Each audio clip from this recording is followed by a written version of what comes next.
Welcome to Bansko App Premium. Your upgrade not only provides exclusive content, like this series of podcasts, but also supports the continuous improvements and updates to the app that will help you get the most out of Bansko. Thanks for your support. Now, the weight of history in Bansko is inescapable. One look towards the dramatic peaks which cradle the town, and you just can't help but imagine the events which must have taken place under their watchful gaze. Of course, in today's Bansko of shiny new developments and state-of-the-art ski facilities, at times this history can feel a bit more distant to many visitors. But rest assured, it's there.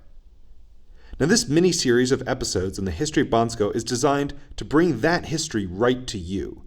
From the hard facts to the dramatic legends, I can guarantee you'll never see Bansko the same way again. Now, it should go without saying that I'm going to have to skip over a few of the smaller bits to give you a nice overview with all the best stuff left in. So, if you want a more complete history of Bulgaria, just check out the Bulgarian History Podcast with me, Eric Halsey. Okay, so where does this history begin? One look at a map of Europe and that answer should actually be pretty clear. It begins with the earliest human migrations into Europe, which passed right through this territory. Over 1.5 million years ago, humans crossed the famous Hellespont into Europe from Asia. They quickly came to a land defined by a seemingly endless succession of snow-capped mountains, thick forests, wide, dry plains, and caves for shelter. Now, it's in these caves that we actually find the first evidence of humans here. Just a few hours north from Bansko, and you can see caves alive with drawings of animals and hunters, dancers and priests, evidence of some of the earliest human civilizations. To the east, you can find what's estimated to be the first town in Europe, dating back some 6,000 years. Now, by around 5,000 years ago, the Ezero culture had arisen in what's now Bulgaria. Now, these people were some of the first on the planet to cultivate grapes and give birth to a wine culture that flourishes to this day. But it would take another 2,000 years of tribal migrations and human development to give birth to the first true civilization of this area by around the year 1000 BC. That is, the Thracians. Now, Herodotus, the first historian in all of human history, famously described them as follows. Quote, "The Thracians are the most powerful people in the world, except, of course, the Indians. And if they had one head, or were agreed among themselves, it is my belief that their match could not be found anywhere, and that they would very far surpass all other nations. But such union is impossible for them, and there are no means of ever bringing it about. Herein, therefore, consists their weakness." End quote.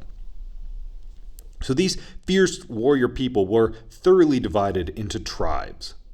One of the most famous of those tribes was centered in the area around modern Bansko, where the three great mountain ranges of the Rhodope, Vrila, and Pirin all meet. These people were called the Bessi. Herodotus had plenty to say about them as well. Quote, "The Satrae, as far as we know, have never yet been the subject to any man. They alone of the Thracians have continued living in freedom to this day. They dwell on high mountains covered with forests of all kinds and snow, and they are excellent warriors. It is they who possess the place of divination sacred to Dionysus. This place is in their highest mountains.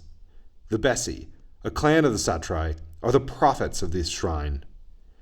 There is a priestess who utters the oracle as the Delphi. It is no more complicated here than there." End quote. So these people were something like warrior priests, holding sway in the holiest places deep in the mountains, and always ready to defend them. From their capital, just over 100 kilometers from modern Bansko, they struck fear into even the mightiest of enemies, the Romans. From the 70s BC onward, several Roman chroniclers recorded the might of the Bessi and their dominance of the mountains. The Roman writer Strabo describes them as follows, quote, "Now these tribes are very brigandish themselves, but the Bessi, who inhabit the greater part of the Haemus Mountains, are called brigands even by the brigands. The Bessi live in huts and lead a wretched life, and their country borders on the Mount Rhodope." End quote. I always like that line. Even the brigands called them brigands. So even Darius the Great, great emperor of Persia, Persia which stretched to the limits of the known world, even he couldn't bring the Bessi to heel. His empire began in the far Hindu Kush, but it ended where the Bessis began. They were the only people of Thrace below the Danube that he failed to bring under his control. Now, by the 3rd century BC, following the collapse of the empire of Alexander the Great, which had managed to briefly conquer the Bessi, they faced another invasion, that of the Celts. Now, if you're into Roman history, you've undoubtedly heard of the terrifying Gallic invasion of Italy and the famous Gallic sack of Rome. Well, those Gauls, those Celts, went much farther than Italy. Though, to get to where Bansko is today, they had to wait until the death of Alexander the Great. But once he was out of the way, they began their attacks. This culminated in their Great Migration.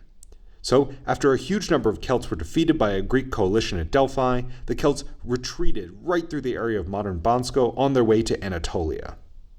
They would leave traces of their genetics throughout the northern Balkans, but they themselves ultimately fled through these mountains in terror at their defeat. But the Bessi still remained defiant, even in the midst of these great movements of peoples.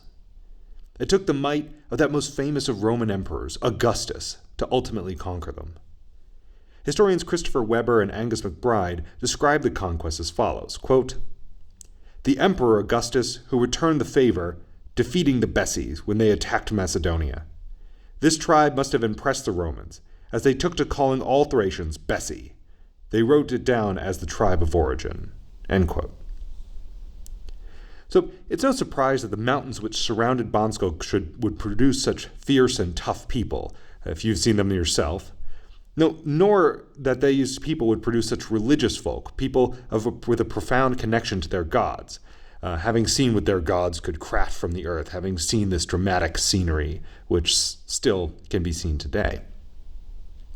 Now, after the Roman conquest, the Thracians of this region were gradually Romanized, more or less, though not as much as most parts of the empire.